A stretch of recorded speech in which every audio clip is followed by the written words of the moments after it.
wabarakatuh. Perkenalkan, nama saya Rimita Abdul Aziz dari SD Negeri 002 Tanjung Pinang Kota.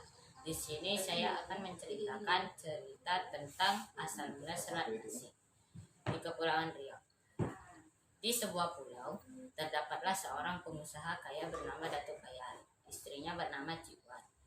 Mereka memiliki seorang putri bernama Nilam Sari. Betapa cerita para Nilam Sari sehingga berita kejelitaannya itu tersebar hingga negeri-negeri jauh. Suatu hari sekelompok pedagang dari Pulau Palembang singgah di Pulau Subi. Mereka mendengar cerita tentang kejelitaan Nilam Sari. Sepulangnya para pedagang dari Pulau Subi, para pedagang menceritakan cerita itu kembali ke penduduk Palembang hingga terdengar Raja Palembang dan permaisurinya.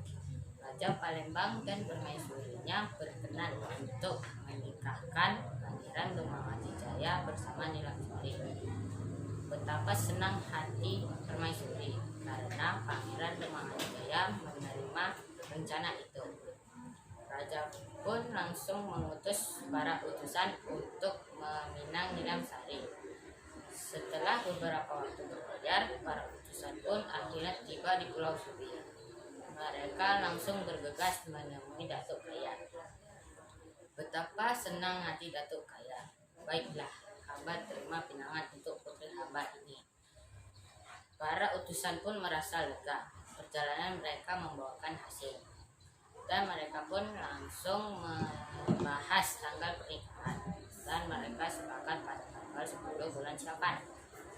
Sepulangnya para utusan dari Pulau Subi, Datuk Kayal pun langsung bergegas untuk mempersiapkan keperluan untuk pernikahan. Waktu pun terus berlalu hingga tanggal 10 bulan Syaban. Para rombongan yang ditunggu pun tak kunjung tiba hingga sore. Datuk Kayal merasa gelisah dan tegang. Datuk Kayal berjalan mondar-mandir dan melihat dari kejauhan. Mengetahui perilaku suaminya itu, Ciwan pun menyabarkan Datuk Kayal. Tetapi Datuk Kayal tidak menanggapi ucapan Ciwan. Waktu pun terus berlalu hingga tanggal 13 bulan Syaban. Akhirnya rombongan pun tiba. Pangeran Demang Adijaya dan Nilam Sari pun segera dinikahkan. Ciwan kebingungan. Semua masakan yang telah dimasak telah basi. Ciwan menyarankan kepada Datuk Kayal untuk memasak masakan kembali. Tapi Datuk Kayal tetap bersikeras untuk tidak memasak kembali. Ciwan pun menyabarkan Datuk Kayal. Ternyata benar dugaan Ciwan. Karena rombongan itu dihadang badai yang mengganas hingga kapal tidak bisa lewat. Ciwan pun kembali menyarankan kepada Datuk Kayal untuk memasak masakan kembali. Tetapi Datuk Kayal tetap bersikeras untuk tidak memasak masakan kembali. Kemarahan Ciwan pun akhirnya tersulut. Ciwan pun meminta salah satu kepada Datuk Kayal. Datuk Kayal pun buka. Datuk Kayal tidak menjatuhkan salah satu tetapi talak 3 sekaligus.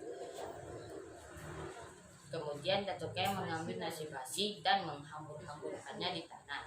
Datuk Kayal pun berkata, kita bercerai hanya sebatas nasi basi ini. Kemudian laut pun bergolak dan badai pun menderu-deru.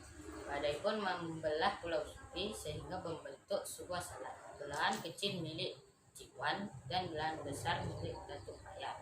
Di kemudian hari belahan itu pun disebut dengan Selat Nasi. Demikian cerita dari saya. Wassalamualaikum warahmatullahi wabarakatuh.